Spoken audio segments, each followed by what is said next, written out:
I just want you to give yourself to this surah. When you're here and when you're not here, you're just in it. This is your world for the next week. And I'm telling you this because that's what I'm doing. My mind is engrossed inside of this surah every single day. And this week, I'm diving in. This is my world. And this is a really beautiful thing to do. Like I see it as, Allah describes his ayat in one place in the Qur'an. He describes them as risalati Rabbi, letters or messages from my master. I think of it as Allah has written me personally a letter. He's given me this personal message, and I'm going to do everything I can to immerse myself in every word and everything I can get out of this message. It's valuable to me. I'm not going to underestimate it and say, oh, I've read a letter like this one before. Oh, I've heard that one before. I'm coming at it with fresh eyes and with humility. That's one thing I want from you, to get the most out of what we're going to do. The second thing I want you to do is to realize that this is, in fact, every surah is a treasure for myself personally, not for anyone else. It's not, Allah didn't give this for tafsir scholars. Allah didn't give this for linguists. Allah didn't give this for experts. Allah didn't give this for people that have a microphone attached to them. Allah gave this for every believer. And in fact, by extension, every human being. And so if I'm lucky enough, I'm fortunate enough to know that Allah has given me this message, then I'm going to treasure these words, right? I'm going to be focused on them and give myself to them, which then leads me to the next bit of advice. Giving yourself to the surah. Every Muslim, and I've met quite a few Muslims, we all have questions. And you're just itching to get your questions answered. So we could be talking about anything. And when you guys have done your share of lectures, right? And at the end of lectures is a question answer session.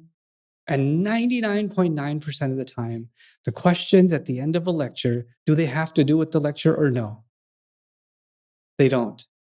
And I actually sympathize. That's because most of the time we're talking about things that people can't relate to.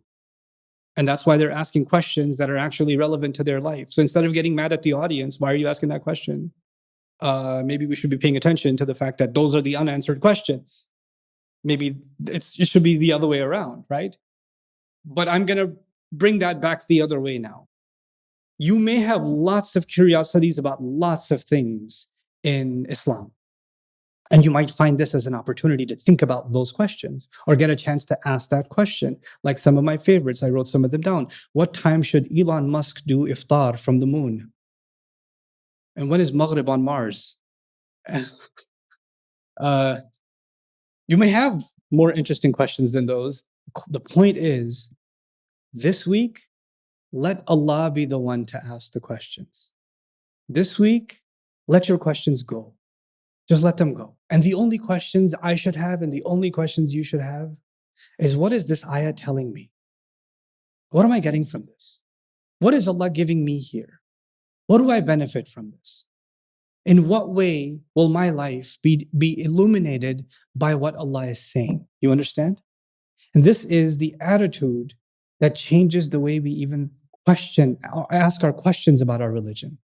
You know what I've experienced? I used to have, before I started studying the Qur'an, I used to have a lot of questions about a lot of things in the religion.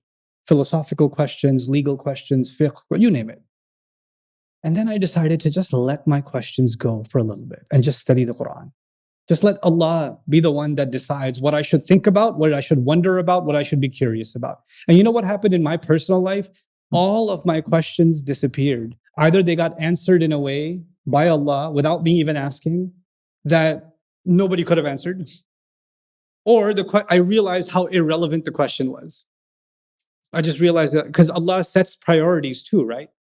Allah changes our priorities too. So that's my request from all of you to get the most out of this week, is to actually surrender ourselves to the surah, give the most to it, even outside of these discussions. I want you to read, contemplate, think about what it is that Allah Azza wa Jalla is saying,